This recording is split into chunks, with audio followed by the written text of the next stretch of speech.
Hello everyone, welcome to the War Zone. I'm Scruffy and this is Scruffy Tales. And in this video we will be taking a look at why Pokrovsk will be Stalingrad 2024. And everything else is on hold, as reported on Saturday the 24th of August. Since the early morning hours on August 24th, Russia launched 91 attacks in the Pokrovsk sector. Ukraine successfully defended against 31 of those assaults, and 8 were still ongoing at the end of the day. At Kharkiv, there were 3 assaults. Kupiansk saw 6 assaults. Toretsk, 9, and Chasiv Yar, 12. Quite the difference.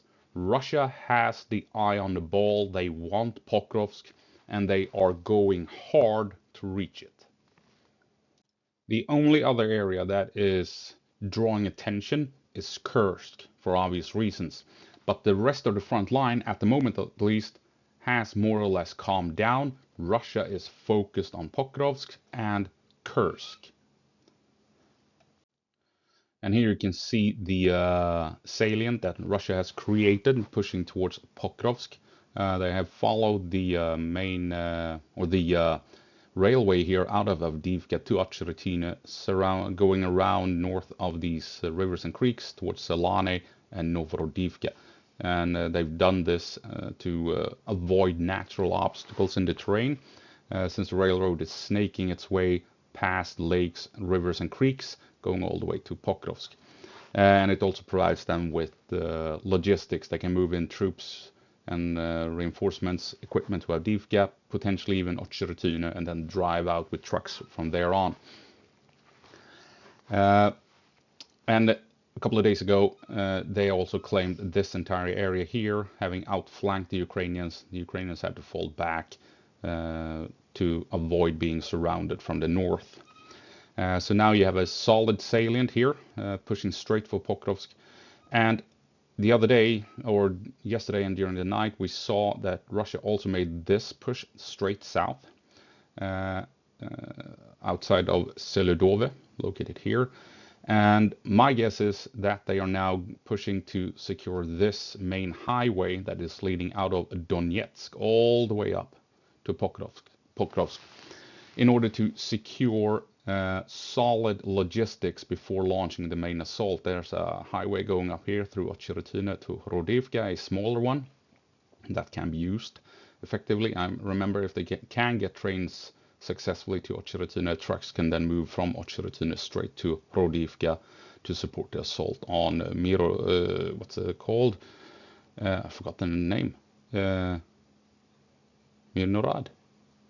Oh, forgotten. Anyway, and the same thing down here, Donetsk, a solid Russian territory where they can then move reinforcements, supplies, heavy equipment along this main highway all the way up to the front line, potentially to Seludove, that will more than likely become a forward base of operations, and from here on out, they then spread things out to the front line as they're trying to push into Pokrovsk and trying to push westward in this area, would be my guess. And here you can see all the roads and everything that they can use if they do push into Seludov. I mean, they can push out all over the place, trying to reach Pokrovsk up in the north.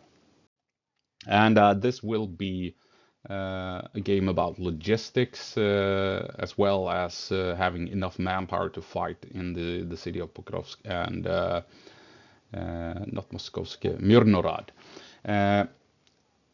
As you can see, if Russia secures this highway, they can bring in everything they need to Seludove, use it as a base of operations as they push out and try and enter Pokrovsk and Mirnorad.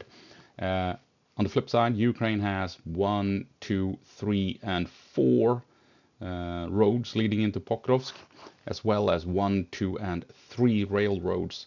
So Ukraine's logistics are pretty solid, and Russia will have to rely on this main highway. You have also a railway that will not be secured anytime soon, so it's this highway that they're going to have to use. And the smaller highway, country road leading to Horodivka. So what Russia wants to do is push out from Selidovia, probably along the valleys here, to initially secure this valley system, Lysivka, Selene, Softe, to cut the supplies coming in via Novotroitsk. And when they have gotten this far, they can start thinking about trying to push north and trying to push into Pokrovsk itself. But talking about logistics, talking about pushing out and cutting supply lines, there's of course a tiny problem, a bunch of angry Ukrainians standing in the way, and Russia needs to overcome that slight obstacle. Uh, and we have Novorodivka, and this is the deep state map, and they, together with Andrew Perpetua map, they are showing that Russia is about to basically punch through the Ukrainian defenses. People talk about Novorodivka, they're talking about Rodivka. This here, Krasny Yar and Mykolaiivka, this is where Ukraine needs to hold, and this is where Russia is currently pushing, and this is where Russia will force Ukrainian lines to break and fall back. Because as they're pushing in here, they can then move up and cut off Rodivka from supplies, and they can cut in north and cut off Novorodivka. And applying pressure up here is probably the reason why they are having success in Novorodivka. Ukraine has to focus on defending here as well as here, and that has given Russia the ability to push in and gain ground in Novorodivka, because Ukraine needs to allocate manpower to Krasny Yar to avoid having Novorodivka being cut off from the north. So the Ukrainians are in a lot of trouble here, and Russia is attacking a weak point in the defenses.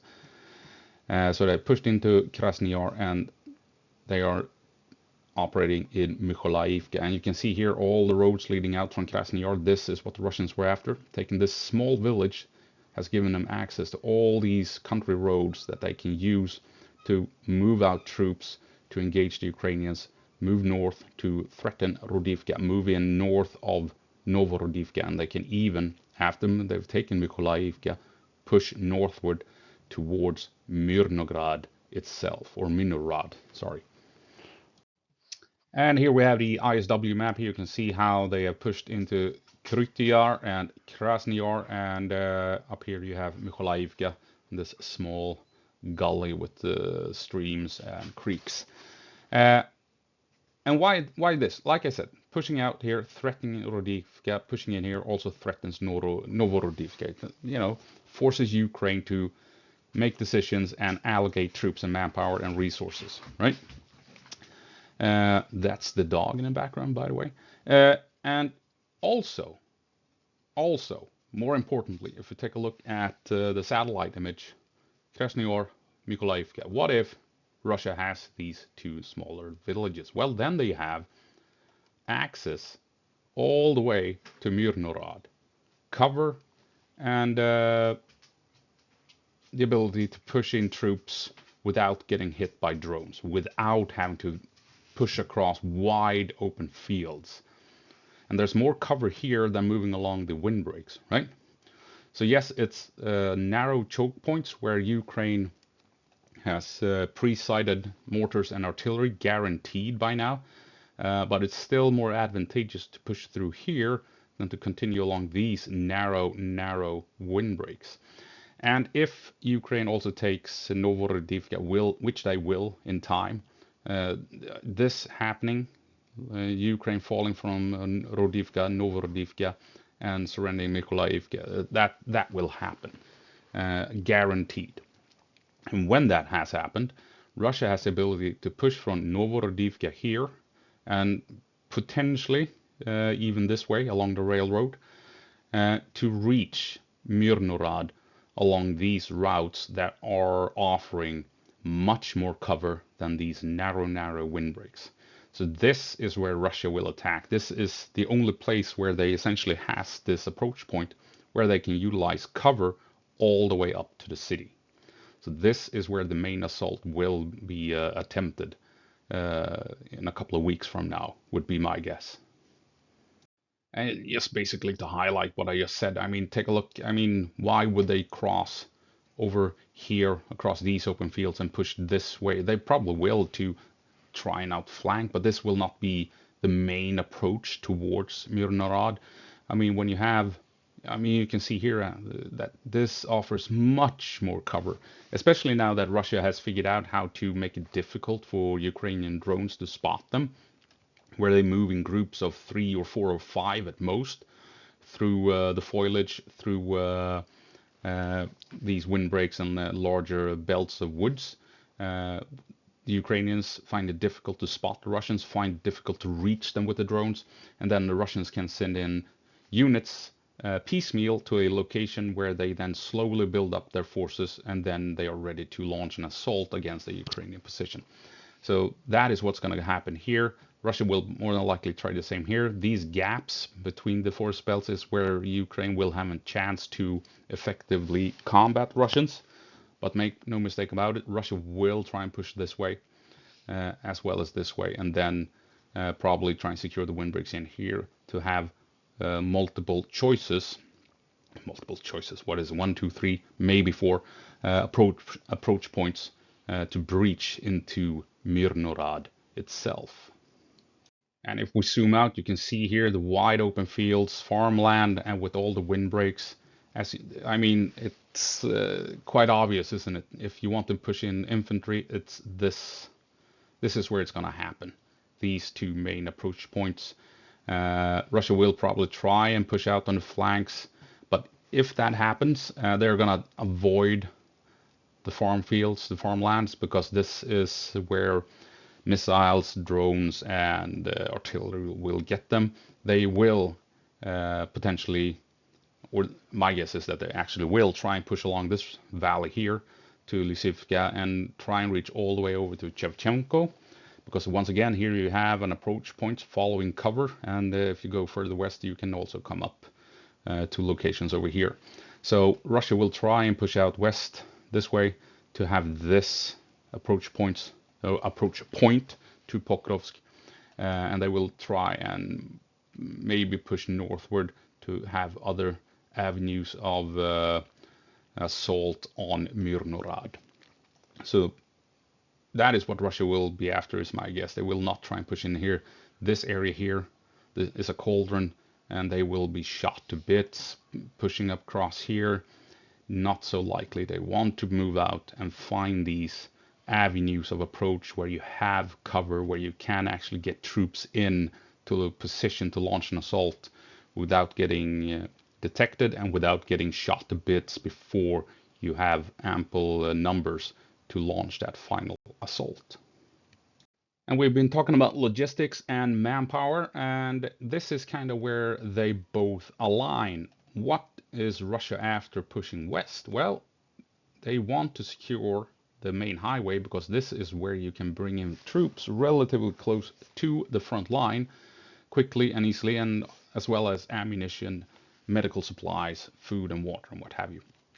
And if they continue pushing, they will, forgotten the name of the town. Anyway, this is one of the logistical routes for Ukraine into Pokrovsk. So if they can push out here, then they have cut one supply route leading to Pokrovsk. And when they are out here, then they are obviously in a semi-decent position to continue westward if they have the manpower and the supplies and resources to do so, continue pushing west to threaten these logistical routes.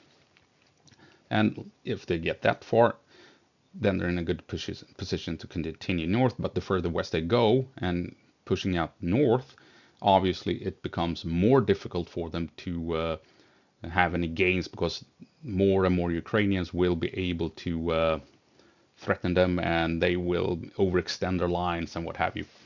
But this area here is very likely within Russia's reach in a couple of weeks. And so it's all about securing logistics and denying logistics pushing out west.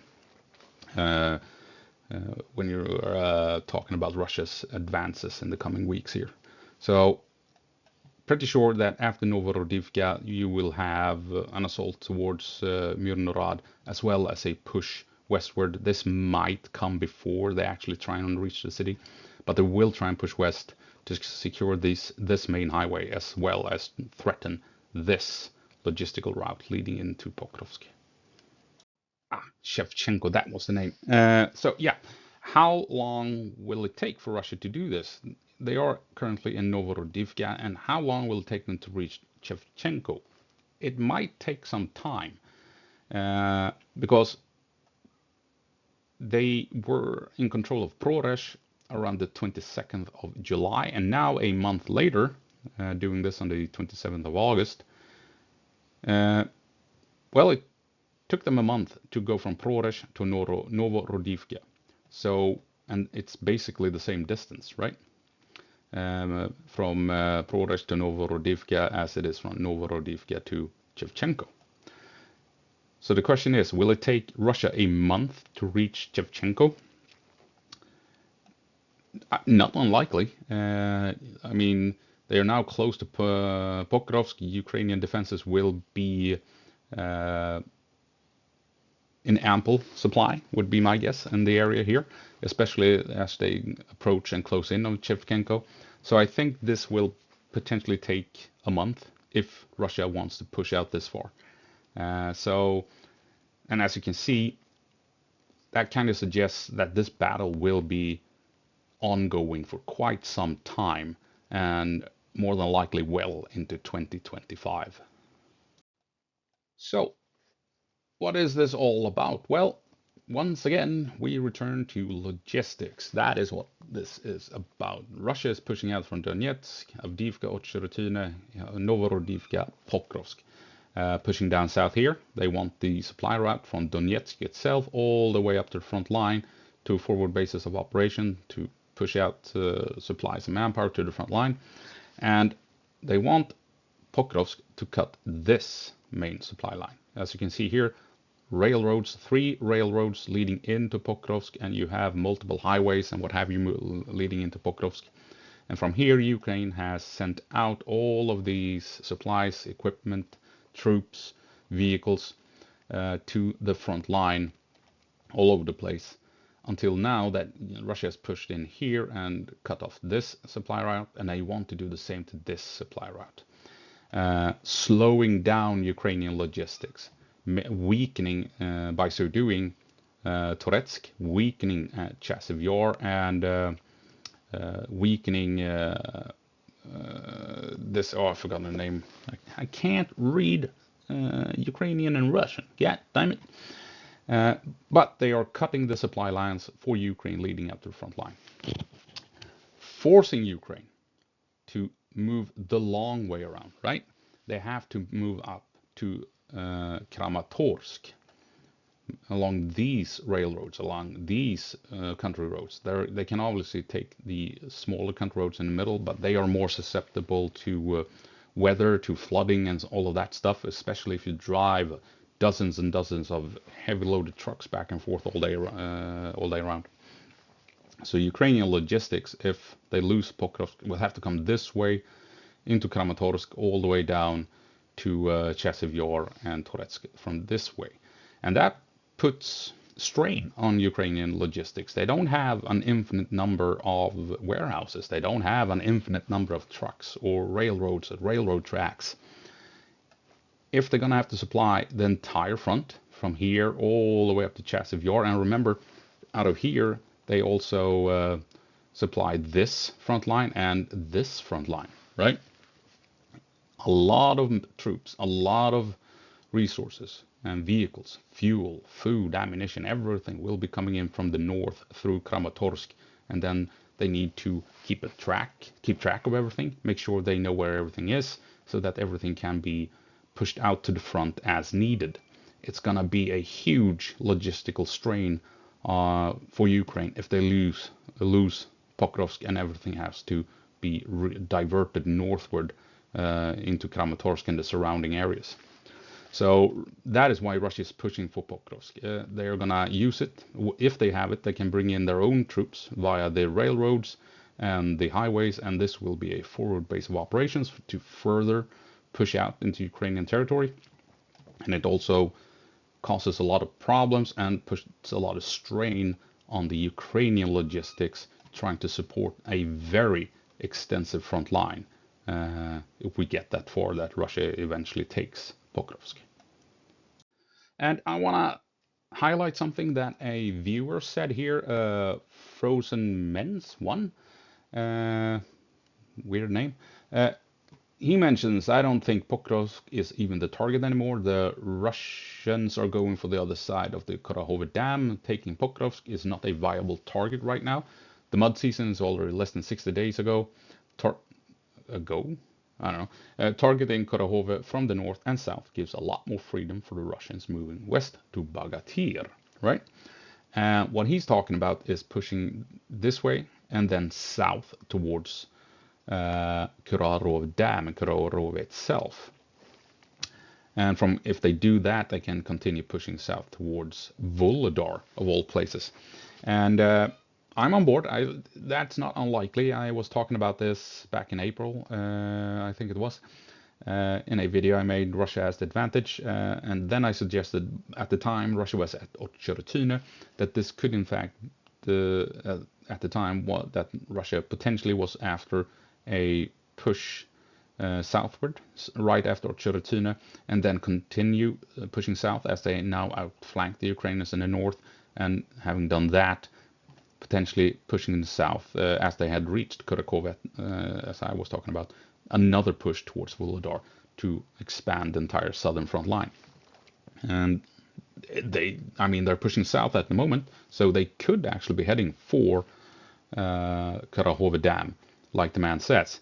And I'm on board. That is a possibility, definitely. And it could be that they're actually trying to do this, to do both. Launch an assault on Pokrovsk to tie up vast amounts of Ukrainian resources to hold Pokrovsk, which may allow Russia more freedom as they're pushing south, gaining territory between Novorodivka and Volodar. So we'll see what happens. But we should not dismiss this theory at all. But I'm still thinking that Pokrovsk is the main goal. They may head south, but I still think Pokrovsk is the big prize.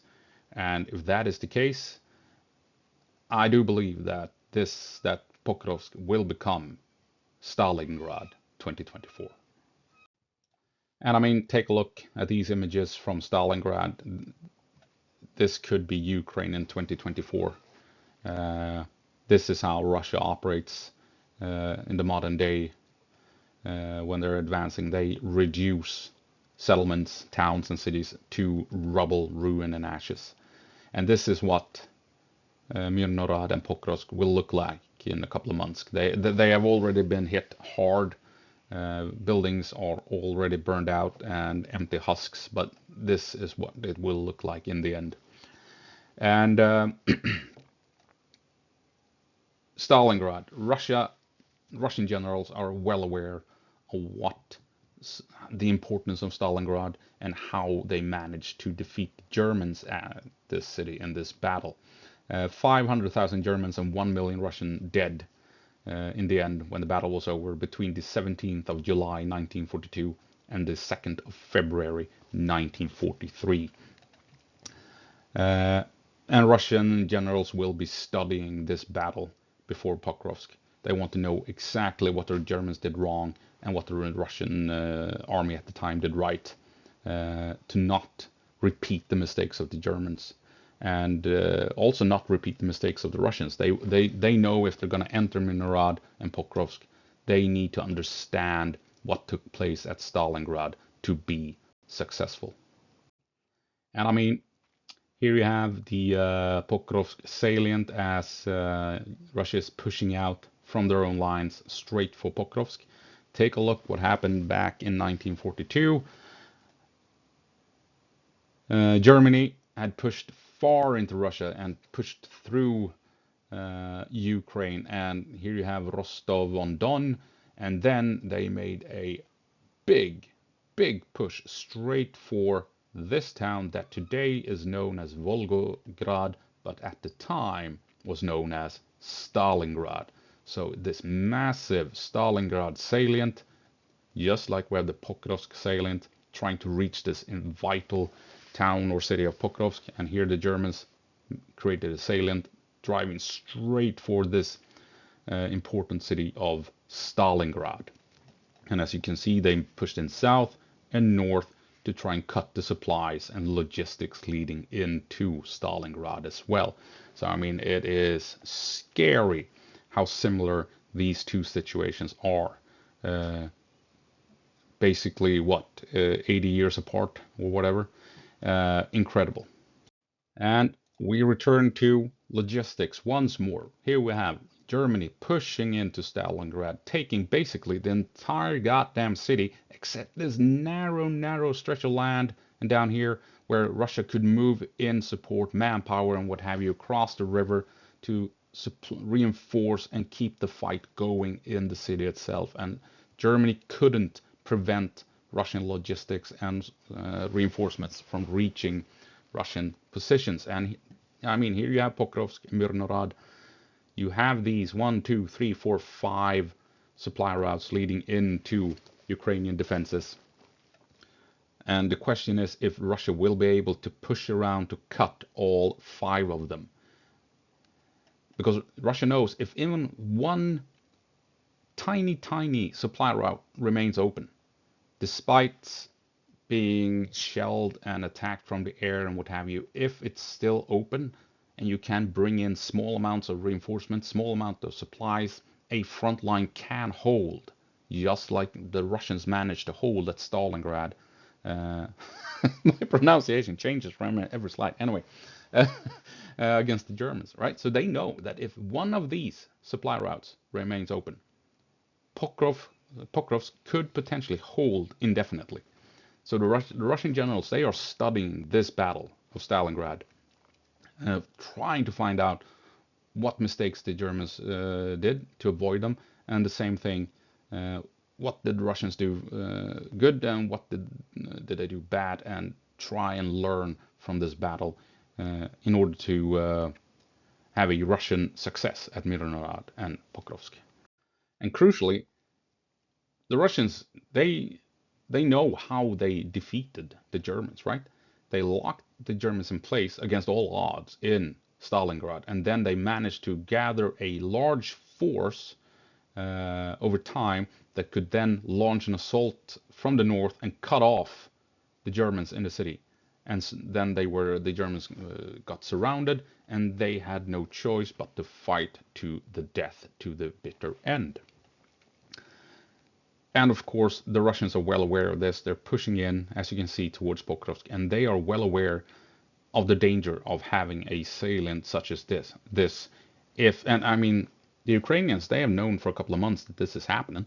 So what has Ukraine prepared to hold Pokrovsk? Is there a force somewhere waiting for Russia to get stuck in Pokrovsk, to then exploit that situation and, just like at Stalingrad, move in and cut off Russian forces within the city? And Russia knows this is a big possibility, as well as the Ukrainians, of course. So Russia will have to be prepared to avoid this from happening at Pokrovsk. So if Russia pushes in towards, was it Shevchenko? I forgot his name already, to try and cut all of these supply routes, that could give Ukraine the opportunity to push in either from north, south, or maybe from both sides to cut off Russia and trap them in the city of Pokrovsk and Mirnorad, right? And this is something that Russia must keep in mind, and something that they need to somehow counter. And that is why I think this push south is very much interesting, well beyond just securing a supply line. Because if they push south and continue, they widen the front and their territory and their control, especially if they reach Kurahovo Dam, like we talked about before, because then the dam and the river here and the city and towns and what have you become a defensive line securing the southern flank. And it also widens the territory that Ukraine will have to fight their way through to successfully cut off the Russians at Pokrovsk. So Russia may push south towards Karahovo Dam, like we talked about, to ensure that the forces pushing into Pokrovsk will not be cut off, or at least it will force Ukraine to push through all that much more terrain and fight through many more Russian formations before they stand a chance of succeeding with something like this. So this may be precautionary from Russia to set the stage for the final assault on Pokrovsk. And yeah, I do believe that this will be Stalingrad 2024. This will not be over in a week, not in a month. This battle will continue well into 2025. And Russia will lose more troops in this battle than anything so far in this war. They lost 20,000 dead and 80,000 wounded at Bakhmut.